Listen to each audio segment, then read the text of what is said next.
This tale is, as all bard songs are, an adaptation. It may contain adult themes and strong language. Welcome, dear listeners, to Abyss.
Welcome to episode 22 of Abyss.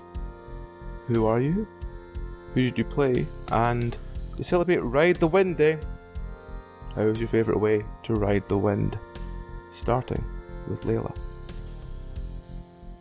Hi, I'm Wednesday and I played Layla the Tiefling. My favourite way to ride the wind would be on a swing. Mostly because I am terrified of heights and get crazy passenger sickness. So I also have no desire to jump off things or to fly or anything like that. So yes, a swing. Fair enough. Next we have Rasthikos. Hi, I'm Tauno. I play Rasthikos, and my favorite way to ride the wind, going by the description you provided, Nikoli, riding the wind is human-powered flight. Yes. Which I have not experienced. I have never flown with something that was human-powered, so I guess I've yet to experience riding the wind, sort of borrowing the lead on what Ride the Wind Day is supposed to apparently celebrate. So yeah, swings would be my favorite way again, if it counts. Right, okay. Dragon. Yay, we can swing together. Dragon. Hi, I'm Dragon. I was playing the Drow Nitra. My favourite way to ride the wind. Well, to be honest, I can't imagine anything worse than doing parachuting or paragliding or a bungee jump. So I'm not entirely sure. I don't want to go with swings again as well. Driving with the roof down. I'll go with that. It's not human-powered, but it is human-controlled. I see, okay. And finally for this week, 13. Hi, I'm Susie Q. I play 13 the Goblin. And it's the little segment that is first, it's human-powered flight. Which I have never done a human-powered flight. I've done engine-powered flight. I've been in lots of planes, so my favourite way to fly is business class on a nice big A787 or something such like. But human-powered, I don't know, it's a really weird thing. Swinging sounds lots of fun and the easiest to do. Right, okay, so we're all for swinging this week. Fantastic. Yeah, swinging! Well, I'll just sit in the swing set, it'll be fun. Yay! Hold hands! Yeah, nobody do the spin round thing, that would end badly. Right. Okay. Yeah. So, as with last week, we are quickly doing a run through all the episodes from the series of Abyss and just getting the cast's thoughts on every episode. So, last week we ended on episode 6, so let us start with episode 7, which is the one that began with you getting to the dwarven city of Gontalgrim. What are your memories of episode 7? Frustration with the dwarves. They had no metals. They had no metals. They were quite frustrating. I was going to say, let's be honest, the singular most frustrating thing in every location was the local people. It's a theme. The dwarves did at least They tried. trying, but we know that the things that would normally work for us are fucked. They're not working. Can you help? So we realised there was demon magic. Ishidoro realised there was demon magic. And we got sent to a place, Mantle Dereth, with a scholar. Yep. Who was also somewhat irritating, but mostly sweet and mostly useless. Oh, gosh. I found him to be quite cool. He was pretty useful. I thought he was lovely. He was such a nice man. He was very sweet. I think he just became the sort of blunt comic relief for the sort of dark times, really. Yeah, he was introduced as priest of this town and suitably eccentric, given every other place we'd been to. But by the end of it, we would pull him to the fore when we needed translation and opinions. So, by the very end of it, he too was frustrated with the stone giant. Yes. I think the giants were probably the most frustrating group that we came across. I like them. I like the idea that 13 got on quite well with a lot and thought she spoke giant. I like the giants too. They gave me a giant shovel. A giant one. Big one. Made out of stone. It was massive. I couldn't even pick it up. It was huge. When we get to Mantle Dereth, there are guards on the walls, and Gazrin gets very confused about why they're not waving back to us, and we're like, is they're dead? I still love No. I still Yes, love editing. they're dead. Oh, that's Bobbin! Hello, Bobbin! And Dragon just going, shut up, you idiot! Stop announcing that we're here. Gosh, yeah, that bit was actually kind of creepy. Yeah. While we were like... And Stool and the Were-Rat were barely awake. And it seems that there's a sloth demon. It's the first time we've properly come across the demons. Mm-hmm. And Ishidoro manages to make a warding sigil, which helps us to resist the tiredness a bit.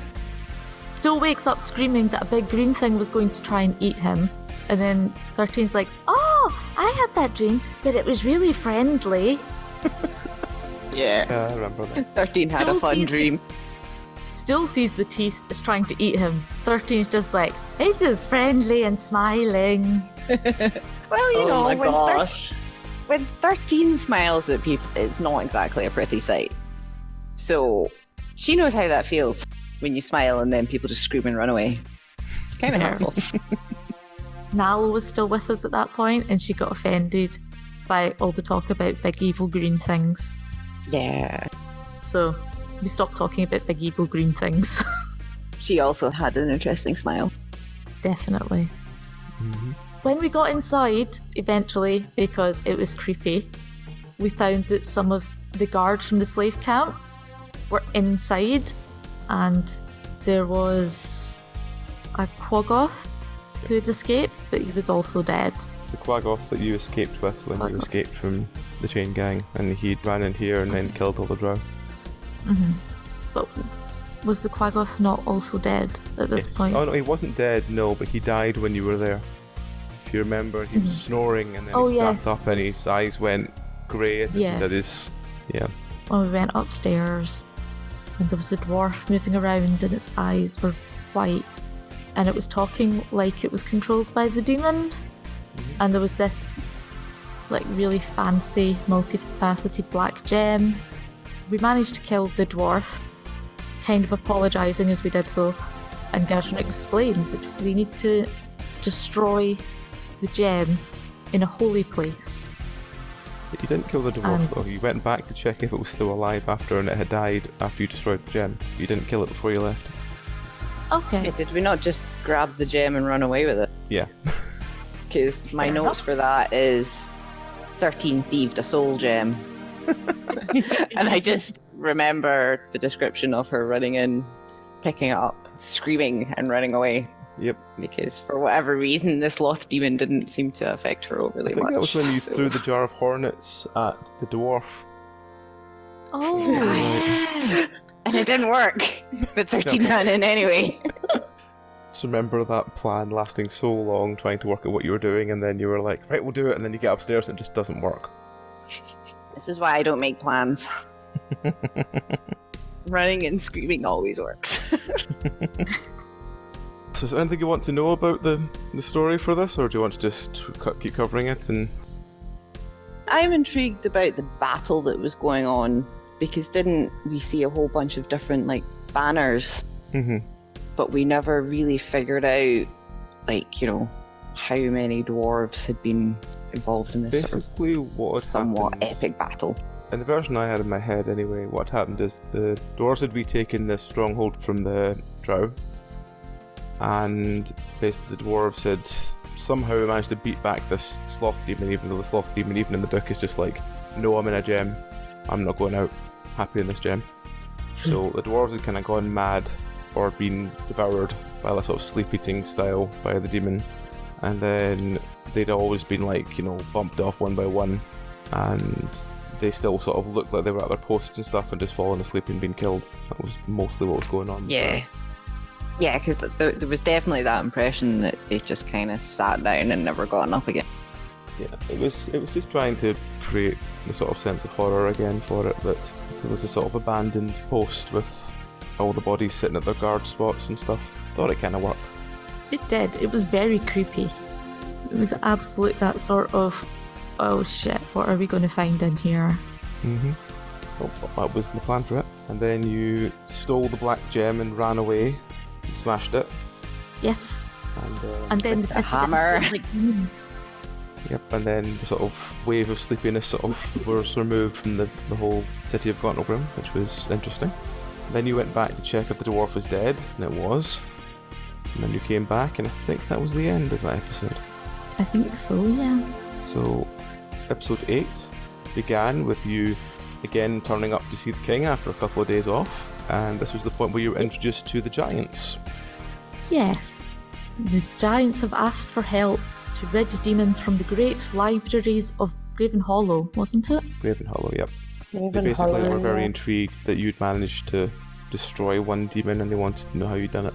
And that was the big They were thing. like- They wanted you to journey down to Graven Hollow so you'd tell them and show them how you'd actually managed to remove one of the demons. Yeah. Like, try and teach them, explain it, and we were kind of like, we just Hit it with a kinda hammer. broke a thing. Yep.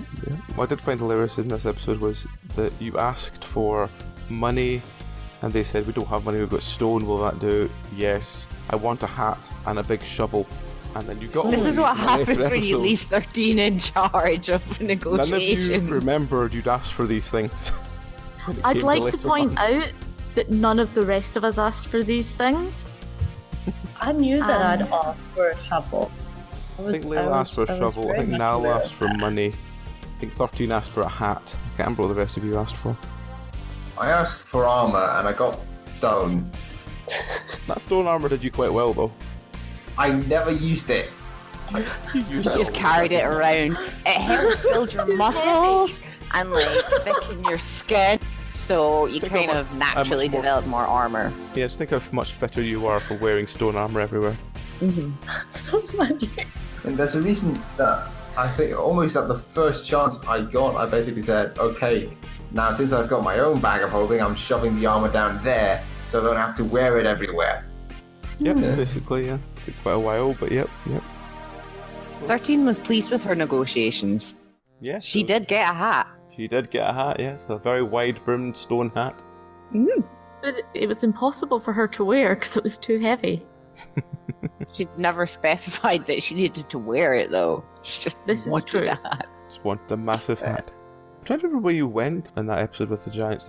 Was that the one where you went back to Blundenstone, or did you go back to... We went Netherlight past Grotto? Blingdestone. Oh yes, and you went to the Yes. Grotto. Yeah. When we got to Blingdestone, it seemed like things were going slightly better. Mm-hmm. They were still talking about Glabagul. There were guards going missing.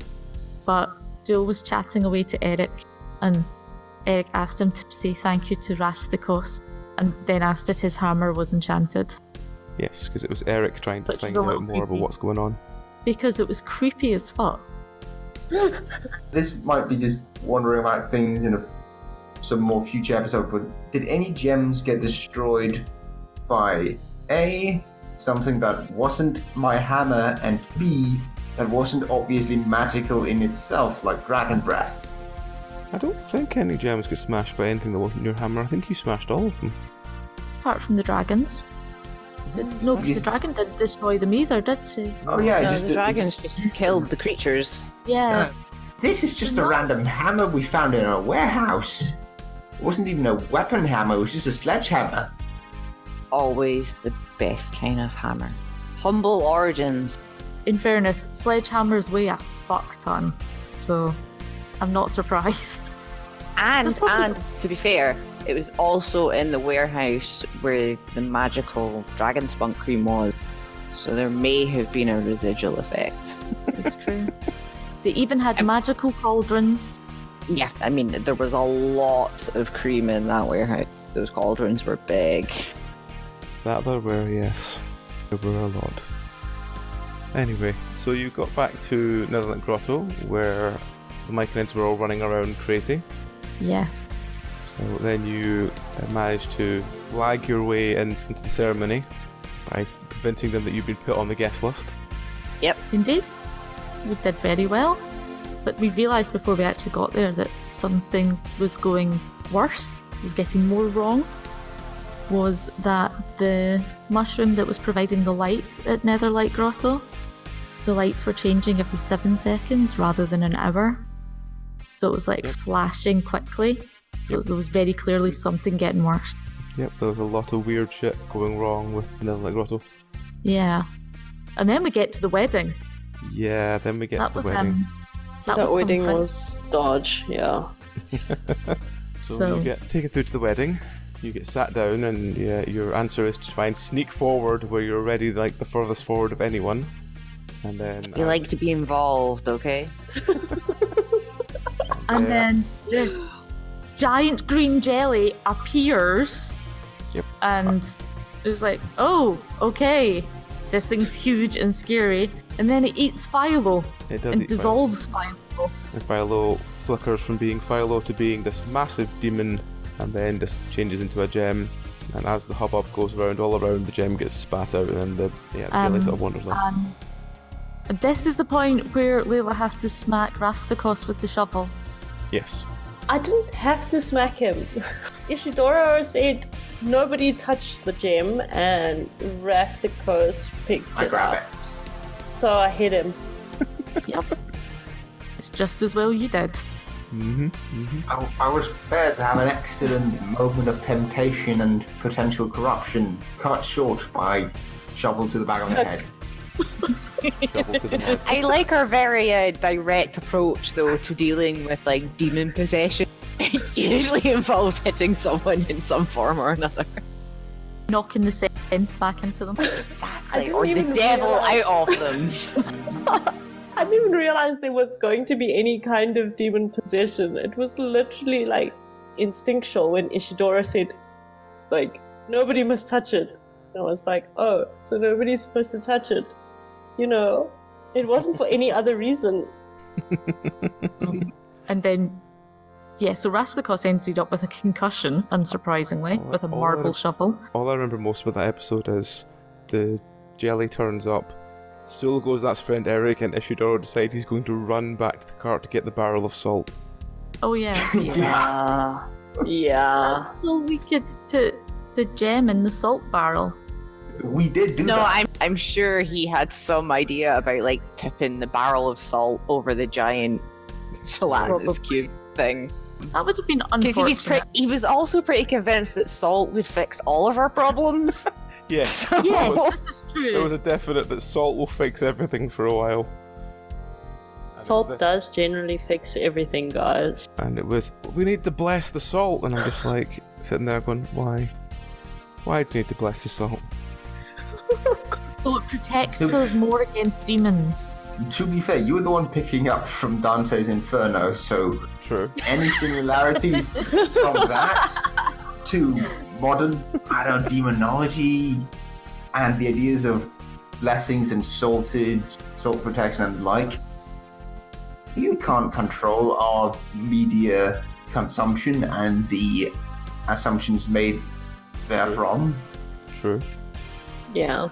So you ended up with 1 gem, and all the Myconids became sort of still and just sort of staring into space. So yes, the gem gets thrown into the barrel, and we're like, okay, where's our nearest holy place we can smash this? And you decide to Gazran's go like, well, to Grackleslow. he was Turns out to be determined like- that we had to go to Grackleslow. And we were like, do we have to? The city might not exist anymore. Help. I guess we can try, but I don't think the city exists. Oh, that must be very recent.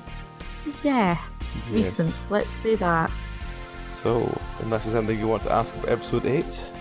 I think we've probably covered 8 pretty well. Okay. Hmm. So that brings us on to episode 9, where you all get to re-meet an old friend. What do you remember most of episode 9? An awful lot of fast talking. And drugs. Everyone seemed to be on drugs, Mm-hmm. Yep. Everyone was very high on mushrooms, that's very true. especially the dragon.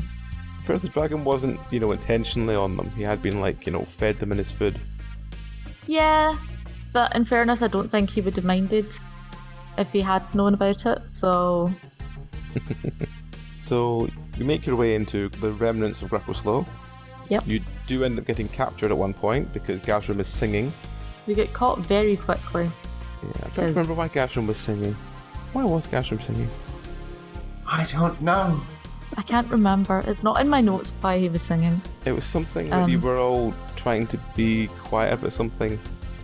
And you asked him something. We were and he trying started to singing. sneak. And Didn't he just roll terrible? Nal and I ran into different buildings so we could try and be sneaky and get an overview of what was happening by going upstairs, and we get caught by Darrow. But all the mud has been dried out and the stone buildings look like they've been burnt. So we know that Thembershad managed something. Yep. But the gem was talking to us. It was trying to tempt us. Yep. And I think that's why Gazran was singing. It was to try and drown out the gem. I just remember that you took the gem with you, and there was some point where you asked Gazram about something, and his response was to start singing, and I can't think of what it was. I'm sure it's to do with drowning out the gem. Oh, I think it's because Layla think was we singing just- to herself because Yeah. the gem was making I was noises. trying not to hear it, yeah. So I think he just joined along because what happened was I'd heard it and then everybody else started to hear it, and then somebody asked Gazran if he could hear it, and he said he couldn't hear anything except the singing, and he started singing as well. So you were brought before the Lord Thembershad, who yet again is sitting atop a small pile of treasure. Who is now the Lord of Themberville, Themberville, yes. absolutely hammered out his tree. Yes. But he had it was the butler who captured us, and there's the mayor, but Yes, so all I very remember about this clever. episode is trying to get the whiniest possible way to say "Meh" as possible. yes. Trying to make him sound so God. whiny and pathetic, and it's quite difficult to make something that deep sound so pathetic. Yeah. But Ishidoro absolutely saved the entire party this episode. Because the butler was about to have us killed. And he was like, but Lord Thembershad, we were your servants. And then that starts this big whiny debate between the dragon, the mayor, and the butler. Because Thembershad wanted cleaned and scritches, and we offered to clean him. That was it. And then the dragon's like, why is there a voice in my head? Yeah. Yeah. And that's where it got a bit and we managed to convince the dragon that the mayor had the gem that was offering him all of these things. Yeah, because Ishidoro So cast while a that sort of light on him, and the mayor was like, what is this? I can't see anything. I just remember the dragon lying on his back, poking the mayor in the stomach with one claw. It's like, where's the shiny? what are you keeping from me, Mayor? Yes, I remember that. Yeah.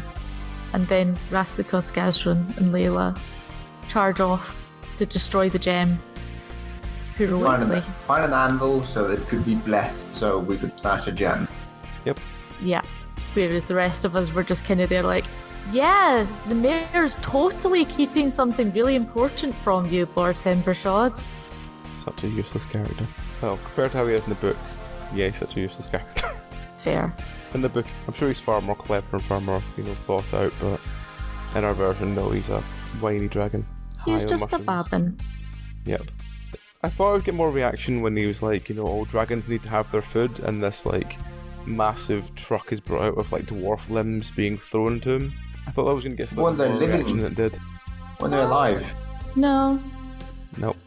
Dead dwarves being... For some reason I did. It was massive chunks of dead dwarf being thrown to him. I mean, 13 and now would have routinely been cleaning limbs out of traps. Mm-hmm. And I'm sure sometimes those limbs were people they'd had breakfast with that morning, because goblins aren't particularly known for not falling into traps. Mm-hmm. Watching a dragon get fed dwarves is like, okay. Sure. And They probably deserved it. in fairness, this was a city of dwarves that had been sexually exploiting this dragon. I really didn't care very much whether he was then eating the corpses of the ones he killed. Mm-hmm. So it seemed pretty natural for a dragon. Fair enough. So you smashed the gem. I don't remember how you managed to get back together. I think you just kind of went back and you just walked past the mayor as he was jumping up and down, screaming that, I've got to explain to him now why he's not getting switches tomorrow, and you were just like, we don't care. Yeah, we just kind of disappeared as soon as we could. That was a whole lot of somebody else's problem. Oh yes. Namely the mayor.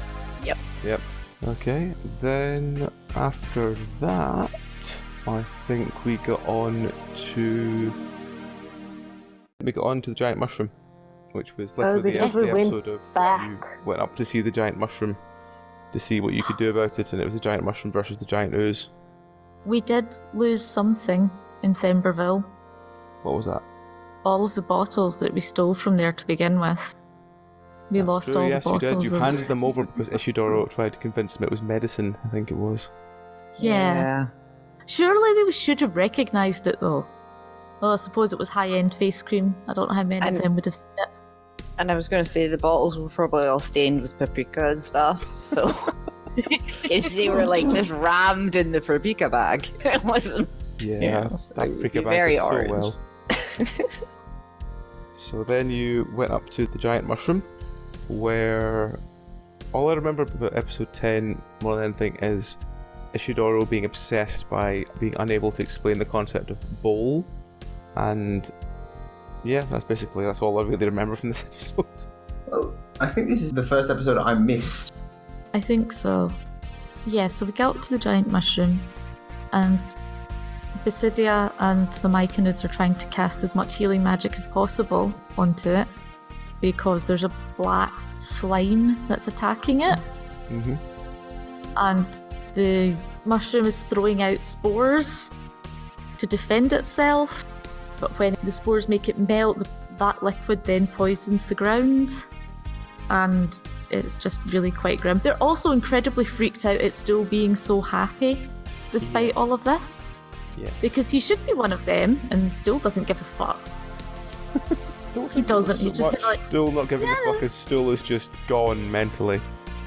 Stool is now mentally bonded to our group of batshit crazy adventurers. Mm-hmm. That is true. I'm not very surprised that he's just not reacting as his previous people expected. Yes. The Myconids have a powerful alkali that can melt the ooze, but it's difficult to get it up there without damaging the mushroom. For the same reason we decide against fire. So Ishidoro and Therese climbed up, and when Ishidoro called it a demon of gluttony, it tried to deafen us and deafen everybody, essentially, mentally, which was interesting. And the Myconids translate for us that it's insulting Glapagul. Like, what? don't understand. What do you mean? Yeah, so this is the one I alluded to, I think, the last episode when we were talking about it. Mm-hmm. Because Eric caused Zugtami to get consumed and then destroyed, Rimsios woke up and now can kill Jublex. Before Jublex can eat enough of Rimsios for Rimsios to basically be powerless. So Jublex's last things is to basically shout and swear at Glabagul for basically causing its destruction. It's a very, very short way of putting it. Mm-hmm. Yeah. Which I thought was an interesting story hook. I don't know if it came across that way, but I thought it was an interesting story hook. And I missed the week, so it didn't come across to me, but that's no fault of yours. So... Yeah, it's basically yelling curses at Glabagul, but as it dies and collapses, 13 worked out that they could use the myconid alkali to neutralise the poisonous liquid, and it would clean the mushroom and destroy the demon. Well, basically the demon had basically been given spores that caused it to be unable to hold form, and it just became this like thick tar-like liquid. Yeah, but the alkali neutralised that liquid. Yes, the alkali basically reduced it to water, which was thankful for Ishidoro after 13 dared him to drink it. Yeah, isn't it? For science! So everyone's running around like with containers of this liquid. We still it banged it, is what we did.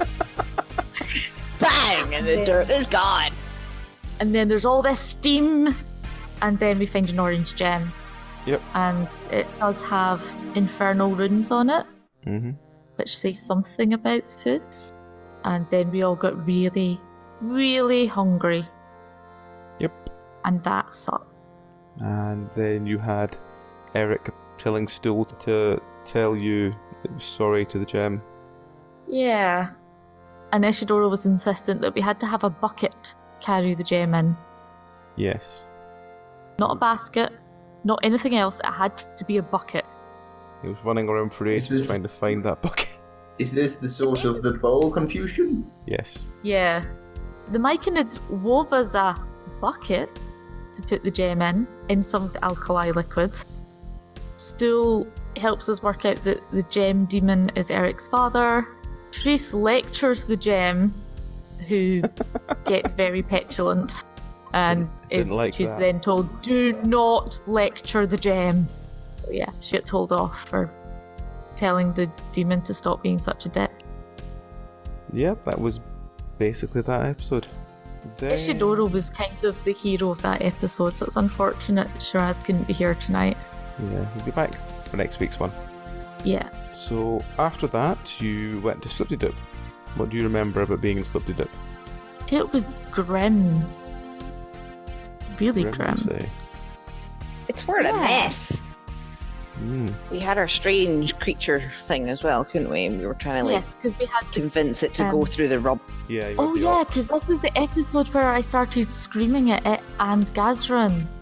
Gazran was like, move, you bastard creature. You were like, stop being nasty to the ox. My response was more, if the pair of you don't get over here, I'm going to turn both of you into food.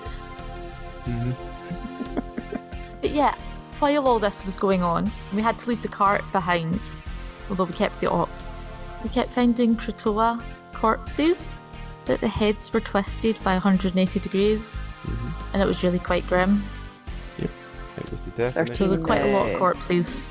13 got some new threads, I'd like to say. Yeah, she found a rope, she found a red rope.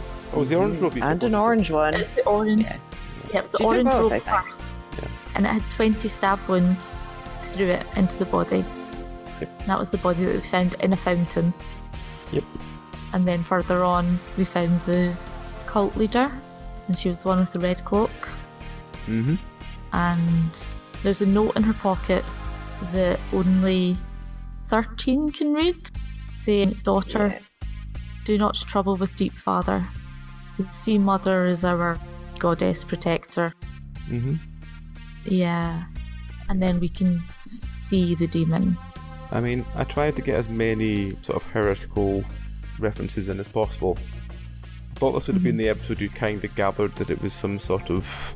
that I was doing some sort of reference to the Inferno at this point, because it was a lot of heretical references. things like open graves and like, you know, holes in the ground that were there from the footprints of the demon, stuff like that. I don't think you picked up on any of them. I'll be honest, I haven't read Inferno since high school, so I don't remember much. Same. Here's the thing. If someone asks whether you've read the Inferno, you just answer, not in the original Italian.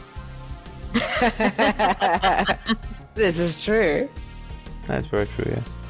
So, yes, you found the daughter hanging upside down, and then the demon walked by and you fell through the floor and found a locked door with a Katoa trapped within. Yeah. Yeah, what happened to the old man? We just kind of had him for a while and then didn't. He came with you to Graven Hollow, and then I think he was there at the end when you had the meeting of all the allies, and that was about it. Yeah. Basically, we ditched him as soon as we could, didn't we? We were like, bye, old man! Just walk really quickly. We'll be able to keep up. Because he was super traumatized.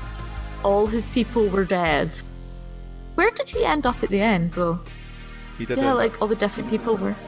I think he just ended up in Graven Hollow, so he would have ended up somewhere in the New World, which I didn't actually plan for because it was just him on his own. 13 would happily employ him to mop the floor in her shop. It's fine. She'll give him a job. Aww. So you found the old man, and then you heard something else screaming further below. Well, we'd been able to sense magic this whole time.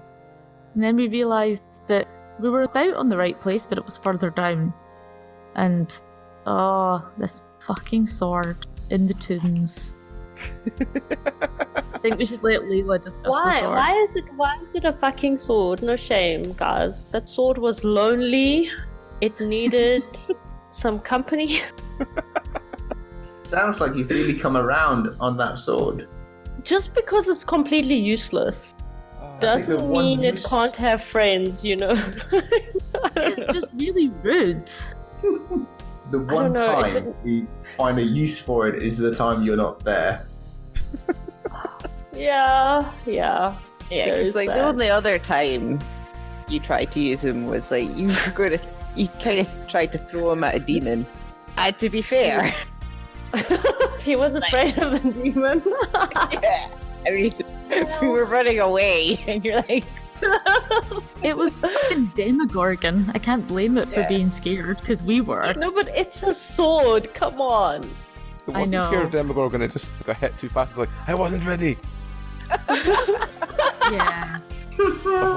Then he never got another chance. I don't know if anyone else has put on me ranting about this fucking sword before it arrived or not. If you listen to Archive, you can hear me ranting about this fucking sword. But basically the sword was found in this area, and it's meant to be a sword with a fear of the dark and abandonment. Oh. Yeah. I know. That's quite sad. But it's meant to be this, like, you know, nobly good sword that when you get it, it's like, you know, oh, you can't leave me, you can't leave me, you can't leave me. And I'm just like, no, if I want to keep this sword, I have to turn up to like 15. So the whole thing was, you know, it was based on the kind of Puss in Boots style character, you know, yelling things like, you know, oh, your mother wouldn't like the fact you've left me behind, you know, I'm the son she wishes you were, and stuff like that. It was meant to be about us trying to get as many, like, bizarre insults that the sword would shout. Originally I had it was going to be like the Black Knight and just shout abuse constantly, and then I was like, no, I need to refine it a little bit so it's not too bad. But it's just trying to get this sword in was ridiculous. I know I should have done more with that sword the whole way through. Like, it should have done a bit more, like, every time it sends a demon, it should have been like, demon! Every time, just yelling at it every time I see one. I was just like, if I don't poke the sword, I don't have to write for the sword, and that's good for me. Did the sword ever tell us what its name was? I don't think it did, no. When I came up with the idea and I bounced it off, the person I sort of bounced ideas off, she's determined it was called Domingo. Why would it be called Sunday? I don't know. She just liked the idea of this like very Spanish style sword that was very, you know, over the top. Mm-hmm. So yeah, that bastard sword. So yeah, the sword only had a few excursions the whole series really. I think my favourite one of the whole sword has to be the one later on with Rasthikos, but we'll get to that when we get to that. Just the hold me correctly. No. Hold me correctly. Fine. Did it. See? Bastard. But yeah, we'll cover that properly in that episode. So you go back upstairs and take the old man with you on the ox, and the sword yells a challenge at Demogorgon, only for Eric to try and use this to attack Demogorgon. Yeah, it was something. Yeah. Fairness, that was probably the best end I could have given Eric. Yeah. Poor Eric. Not that Eric was in the least altruistic, but poor we've Stool. discovered that. Poor Stool. He was so traumatized. All he could hear was Eric screaming the whole time. The last thing I heard was ah! Just all of you just like, no, it's fine, just stop thinking. Yeah, pretty much. Oh. And we're all like, oh, okay. Do we think that thing could fit through the sleeping camp? Not sure. Let's just try and run through the sleeping camp and we'll find out. Escape. Yeah.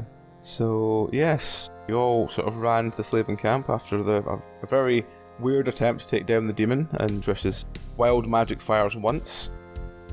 And then you get to the slave camp, which I think was episode... So up to date was 11, so the Drow camp is 12. Drow camp is 12. Oh, okay. Yeah. We're rolling through these very fast tonight. Mm-hmm. So, the Drow camp... I mean, how did you find this Drow camp episode? Because this was one that wasn't in the book, but it was one that I felt that kind of needed to be done. We got all the interesting things. Yeah, it sounded, at least, again, from me having missed those previous 2 episodes, as us leaving Sloop the Goop, that we had initially passed as we were escaping, that we had now made our way back to the original camp that we were escaping from. Yes. So, yeah, you kind of made your way through the sort of like broken and twisted bodies of all these drow that have been killed by this massive demon. And you looked at a couple of things like that weird mirror. Well, the weird sort of locket picture thing that had the drow inside. Yeah, that creeped me out quite a lot, actually. We found some other interesting things before that. So, 13 found that headband with the Arcana gem sewn into it. Yep. Because it helps with treasure hunting. Which she then proceeded to do like none of. Well, It heightens your it helped with senses, so sensory it's fine. stuff, but nobody ever did anything with it, so yeah. Heightened senses and coins. So that was useful. There was an office that had 2 doors, and one of them went into a, let's call it a medical bay. So we managed to pick up some supplies, bandages, rubbing alcohol, needles. Therese takes a bone saw because she's drow. So I just love a bone it's another saw. weapon. Yes. Why do you want a bone saw? It's a good weapon. It's a good melee weapon. Yeah, can't fault that. Since when is a bone saw a good melee weapon? It only has the one sharp edge, and it's not made for slashing. That's why I'm confused. Like, it's not even a weapon per se. Like, Because it works very well if you do use it. And that sounds so creepy. Don't say it like that, Dragon. Seriously, don't say it like that. in fairness, I had, at least once by this point, had the potential role of torturer for information. So, Yeah, that's why it sounds creepy. we were all playing to our strength. Okay. Fair enough then. Okay, fine. It can be a weapon then. Totally be a weapon if it's close enough quarters. Jeez. But we went through the other door, and there was a big office, and then there was the doors, main road to the city, Well, there was and the big area with the books that There's told you library. about how you'd been acquired. yes, The teams had all been away, so and I have quite a lot of notes for that. Some of the recovered slaves were sold to someone called Seraglio. I don't think you ever met Seraglio in the end.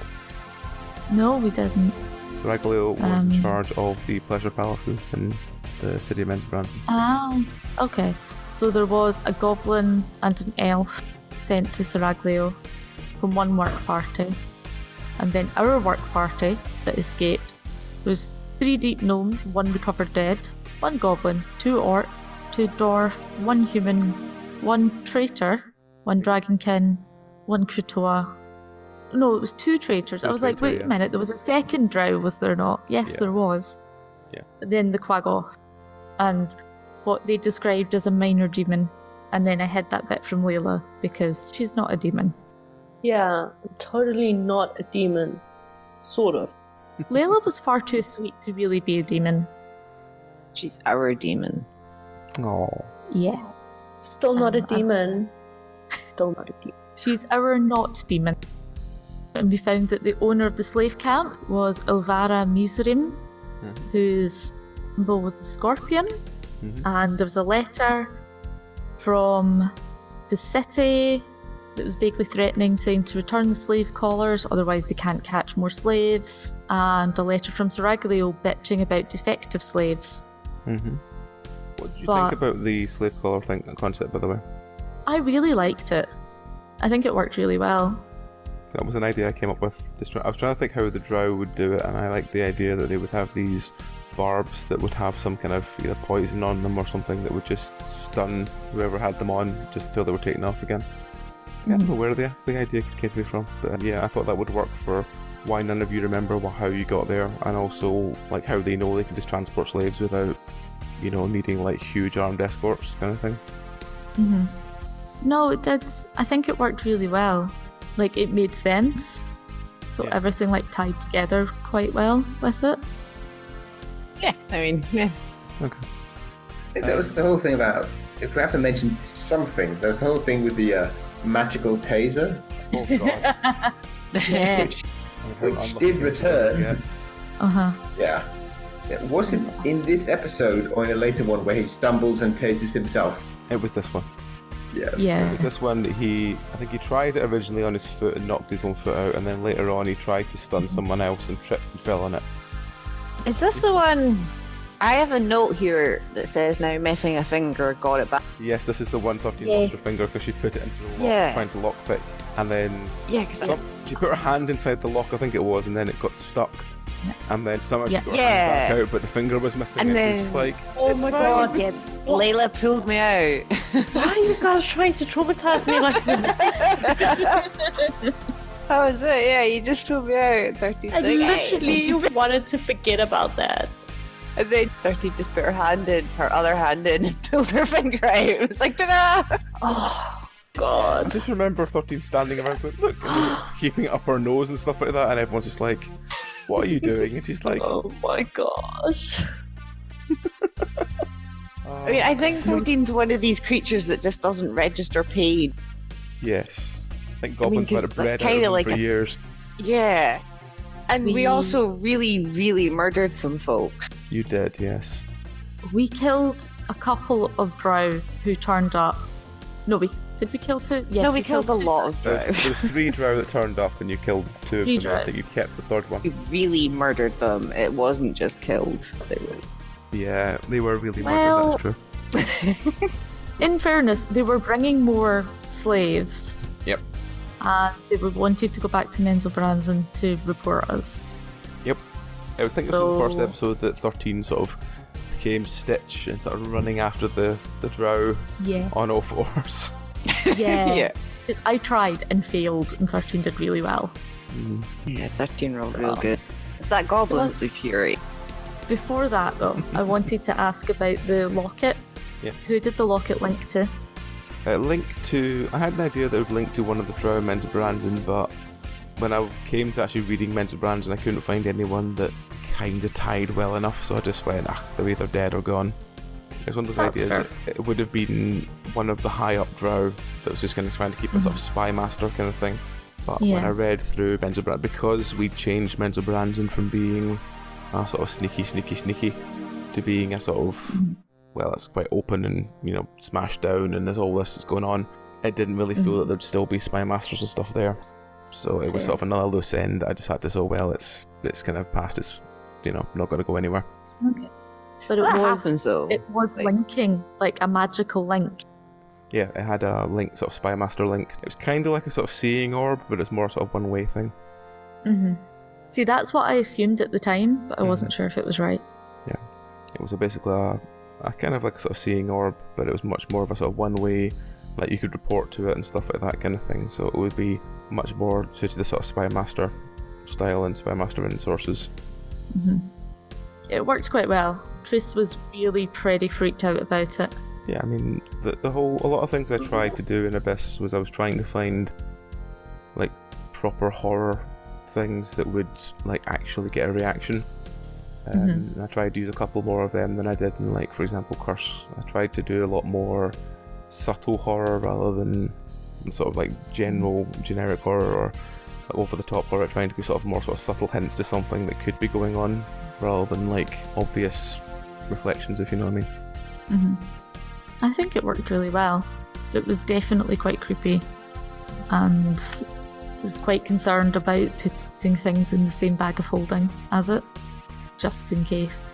Mm-hmm. Whether that was reasonable or not, that was an ongoing concern for Triss. Yeah. So, yeah, you killed a bunch of Drow, you stole their cart, and you made your way over to Graven Hollow. You finally arrived, and this is the first thing you have to do with Gazrim yelling, "You bastards were expected." Yep, because the doors were locked and we didn't know how to get inside. Open the doors, knock on the doors. Still can't communicate with the giants, so that didn't help. Yeah. So I think eventually it was Rasthikos that like hammered on the door. Yeah, hammered on the door, the giants answered, and then Gazrim had a long discussion with them. Just weren't knocking hard enough. Grumpy. Grumpy giants. It was, I think that was the point where they did the joke of they have only eaten like one today or something, and it was like, oh, it's giant humour, and everyone just sort of went, huh. Yeah, pretty much. Kind of like, I'm not keen on these giants already. Mm-hmm. But they were fine. We broke the gem, and the giants were happy. Yep. But then I think we needed to fall over, and that was it. Smashed the gem, you had a couple of days recovery in Graven Hollow, and then we started episode 13. Episode 13 was the one that had the giants explaining what was actually going on. Yep. Was this the one with Vizerin's Tower? Yes, it was. Okay. So, Vizerin's Tower. What do you remember of this episode? 13 made a goblin friend. Yes.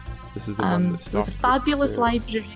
This is where we got paid by the giants. Yes, this is when you get paid by the giants with your sort of cupboard full of rocks and shovel and the big stone hat. Yep. All of you went, we didn't ask for hat. this, and I just remember going, yes, this is the exact thing you asked for in the other episode. Yeah. Because you got the big shiny rock as well, which I think was promised to you. Mm-hmm. Yes. Yes. We were hoping it would be like a diamond. I think it was a massive diamond you got offered, if I remember right. I remember did quite well. Ishidoro trying to remove the spikes from the collars, knocking themselves out, running around and stabbing people. Yeah, that was fun. And this is round about the point where 13 stopped caring what people thought and went feral. Yeah. Yep. Like nobody stopped her. So her response was then to run at Triss, who pushes her back, and then 13 falls on the spike by 13 herself. trying to knock out Triss with the collar. Yeah. Then 13 had it out. She had a theory that maybe different races would have a different reaction. I don't know, she just wanted to stab people. No, she wanted to stab Triss because Triss told her off. Really. Well, yeah. Then the giants had a meeting. Yep, there was the massive council meeting where I basically had to try and find 3 different accents, ways of going, so you could tell the 3 giants apart. Yeah, there was the poetic one. Yeah, so it was the one that spoke in like rhyming couplets. Long ago. Yeah, and Gazrim was just like, oh, for fuck's sake, it's this one. Pretty much. There was a figure like covered in like layers and layers of scarves and veils, who really confused Stool. Yep. And then Gazrim was like, yeah, I can smell Drow. Yes, there was the awkward conversation of, can you smell Drow? Triss was not amused. No. Like, see if anyone else here could fucking speak giant and undercommon, I would kill you. Oh, Gazrim. As it turns out, it's really useful that she didn't. Mm. So with the 3 giants, the 3 giants, Okay, past, so the- present, and future giant. Yeah. You had Past was called Ulthar and was telling the story of the Basilisk. So you had the meeting where you basically began to start siding with Vizarin before the end of the meeting because he had voiced an opinion that you seem to all agree with. Well, it was more the future demon was like, You mean the future giant? so these newcomers are not the ones that will burn Menzoberranzan, and then they decided that you should kill all the demons before opening the portal. Mm-hmm. Because apparently the giants can open the portal. Mm-hmm. What?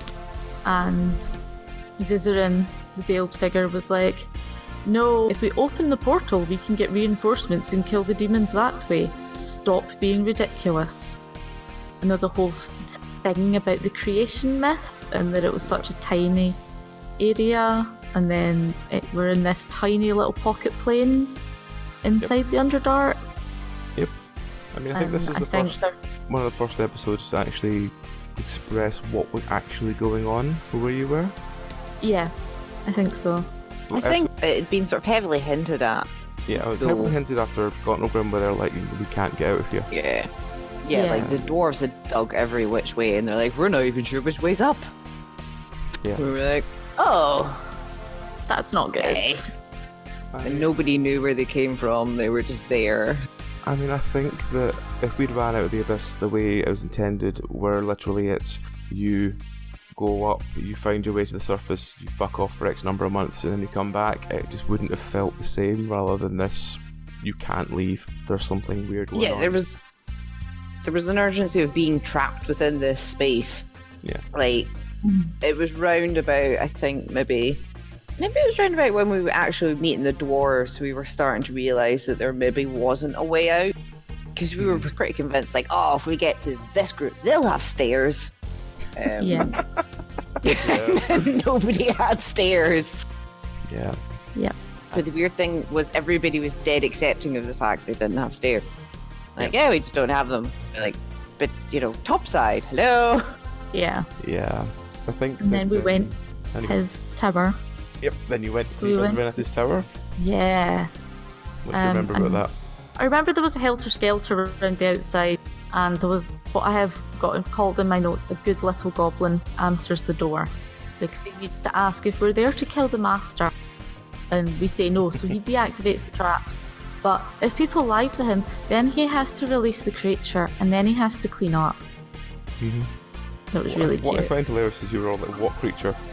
And then you were wondering, does he have a creature? And then this is what And was then tied at the to end, later on. Yeah. Yeah. I mean, yes, he might have a creature. We didn't think it was going to be one of the fucking demons. Yeah. That's a bit different.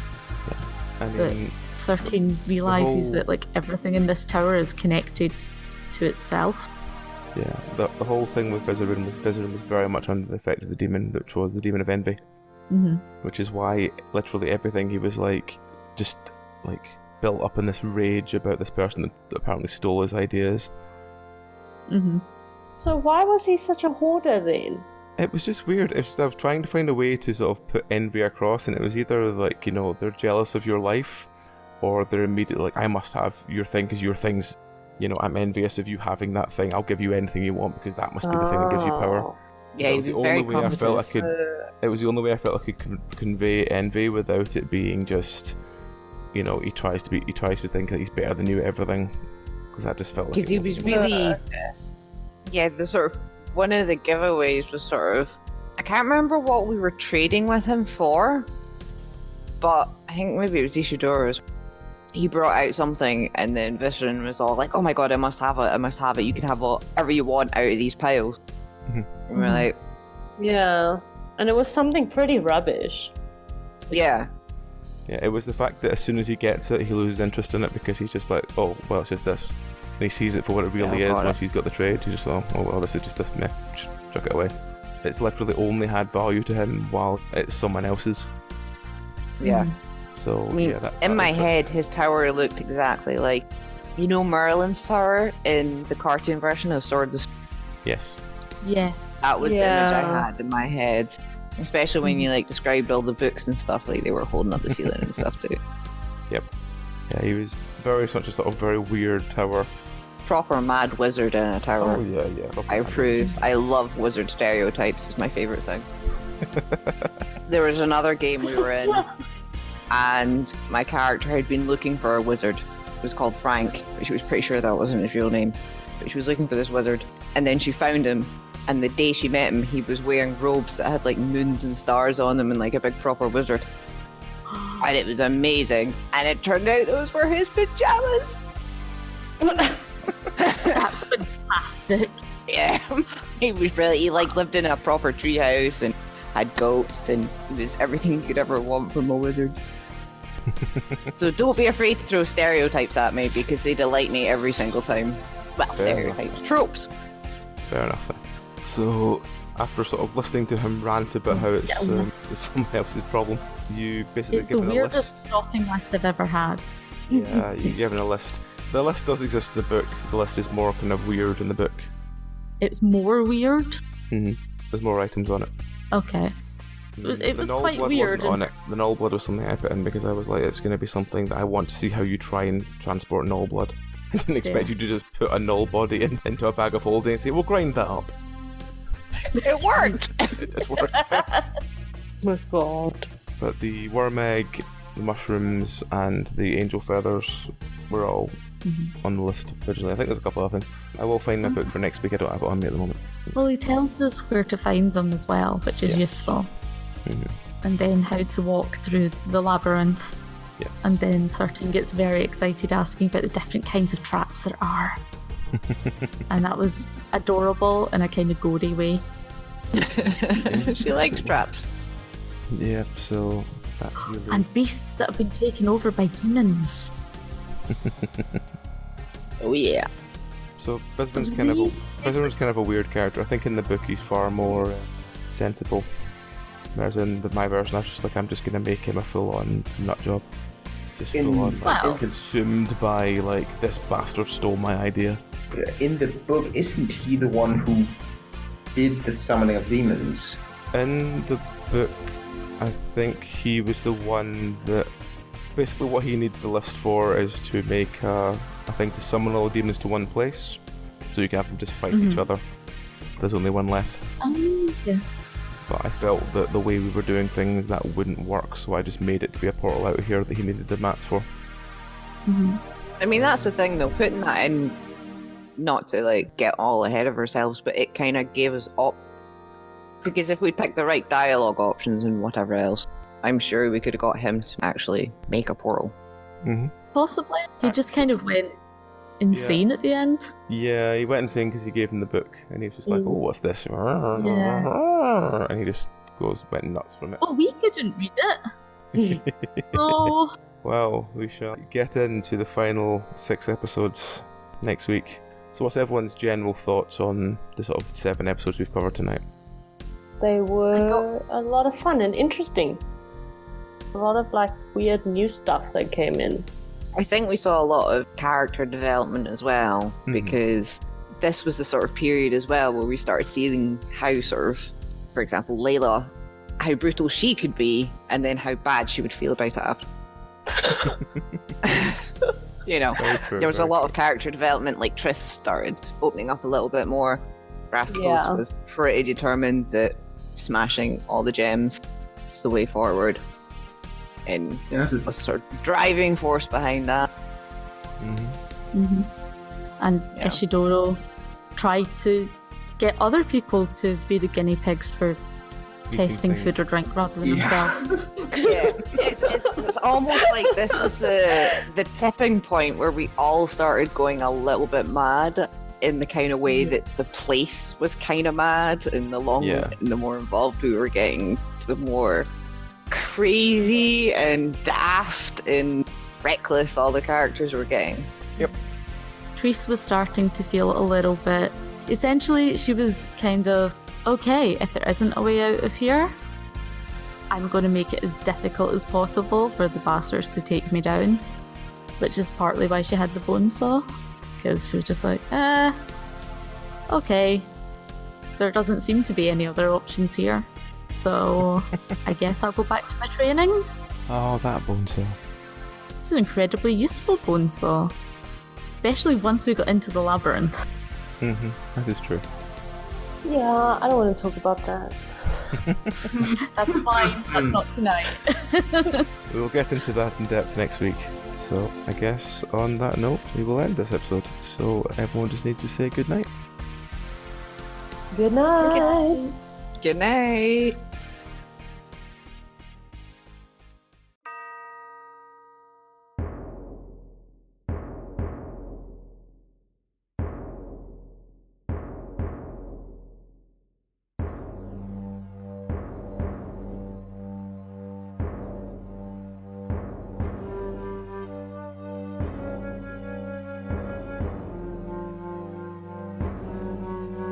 Cold silence returns. The waters lay still, for this week at least. Join us again next week for more of our tale. This podcast is an adaptation of Out of the Abyss, a 5th edition D&D adventure. It was adapted from the original story by Nikoli Popsky. The podcast features Nikoli, Dragon, Shiraz, Freya, Susie Q, Tauno, and Wednesday LeFay.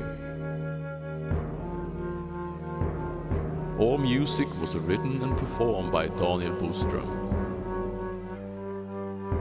Artwork was by John Moore.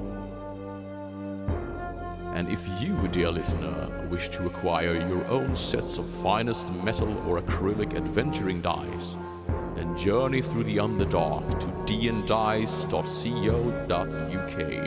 and speak the name Penance RPG at the checkout for a 5% discount off your order.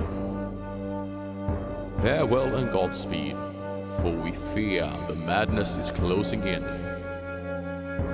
Good night out there, whatever you are.